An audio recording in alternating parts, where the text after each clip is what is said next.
এই নসিহতটা প্রত্যেক পলিটিশিয়ান বলে। আল্লাহ পাক যাকেই ইকোনমিক সেক্টর হোক, পলিটিক্যাল সেক্টর হোক, সোশ্যাল সেক্টর, যেখানে আল্লাহ পাক দায়িত্ব দিয়েছেন বা ক্ষমতা দিয়েছেন, তাদের সবার জন্য এই নসিহত। কি নসিহত? নবীজি বলছেন, হে মুআজ, তুমি ইয়েমেনের গভর্নর হচ্ছ, ঠিক আছে, তবে ইত্তাকি দাওয়াতাল মাজলুম, তুমি মজলুমের দোয়া থেকে বেঁচে থাকবে। মজলুম কাকে বলে?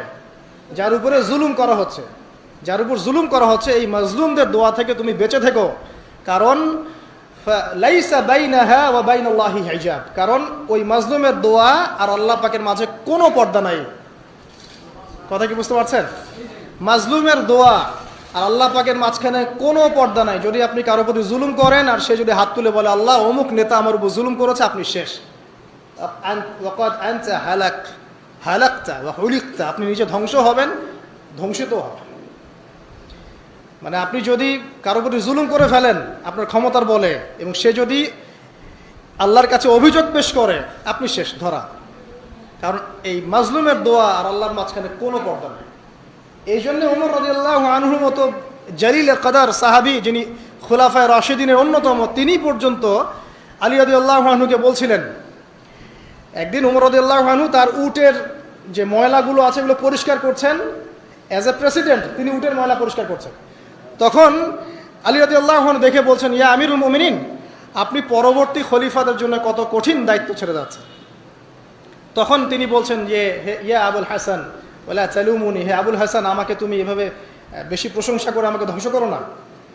কারণ আমি ভয় করি যে ইরাকের ফোরাত নদীর কিনারায় যদি কোনো মেষপালক বা ছাগলের বাচ্চা পর্যন্ত না খেয়ে মারা যায়, আমি ভয় করি আল্লাহ পাক সেজন্য আমাকে জবাবদিহি করাবে। আমি তো আর আপনাদেরকে ম্যাচ করে দেখাতে পারবো না যে এই যুগে কি চলছে আর ওই যুগে কি চলতো। কি চলে না এখন? সবই চলে। আইনের ফাঁকফোকর, জেনা, আপনার ঘুষ, আপনার দুর্নীতি, আপনার মাদক, আপনার প্রতারণা, অন্যের সম্পদ আত্মসাৎ, কি চলে না ভাই?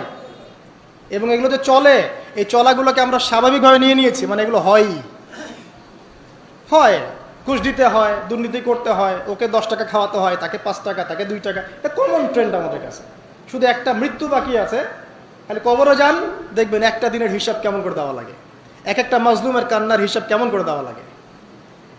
আবু যর রাদিয়াল্লাহু আনহু এই জন্য বলতেন যে আমি দায়িত্ব থেকে ভয় পাই, আমি ভয় পাই যে কেউ আমাকে দায়িত্ব দিবে। কারণ নবীজি আমাকে বলেছেন, যদি তোমাকে 2 জন ব্যক্তির দায়িত্ব দেওয়া হয় তাহলে তোমাকে ছুরিবিহীন জবাই করে দেওয়া হয়েছে।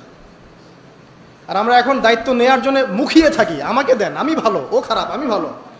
দায়িত্বর যখন হিসেব বুঝিয়ে দেওয়া লাগবে আল্লাহর কাছে, তখন আপনি কান্না করতে করতে শেষ হয়ে যাবে।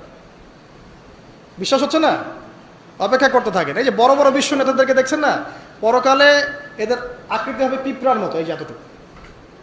যদি এরা জুলুম করে থাকে, পরকালে পিঁপড়ার মতো আকৃতি হবে এদের। অন্ধকার ছেয়ে থাকবে এদের উপরে, পুলসিরাতে আটকা পড়ে থাকবে। যত মানুষের হক নষ্ট করেছে সবাই এর দিকে আঙুল তুলে থাকবে যে আমার এই করেছে, আমার সেই করেছে, আমার এই দেয়নি, আমার সেই দেয়নি। দেখেন, এটা বাস্তব দেখবেন চোখ দিয়ে ইনশাআল্লাহ। আল্লাহ পাক তো বলছেন, ওয়ামা আদরাকা মা ইয়াউমুদ্দিন, তোমরা জানো যে কিয়ামত দিবস কি? সুম্মা মা আদরাকা মা ইয়াউমুদ্দিন, আবার বলছি তোমরা কি জানো না কিয়ামত দিবস কি? যেদিন কোনো মানুষ, কোনো নফস, কোনো নফসের যাররা পরিমাণ উপকার করতে পারবে না।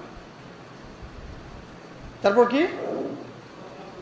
ওয়াল আমরু কি ইয়াউমাইযিন লিল্লাহ, সেদিন আমর বা সমস্ত দায়িত্ব শুধুমাত্র আল্লাহর হাতে। যাই হোক, আমি ওদিকে যাচ্ছি না, শুধু এতটুকু বলবো, প্রত্যেক পলিটিশিয়ানের জন্য একটা নসিহত, যেটা মুআজ বিন জাবাল রাদিয়াল্লাহু আনহুকে নবীজি করেছেন।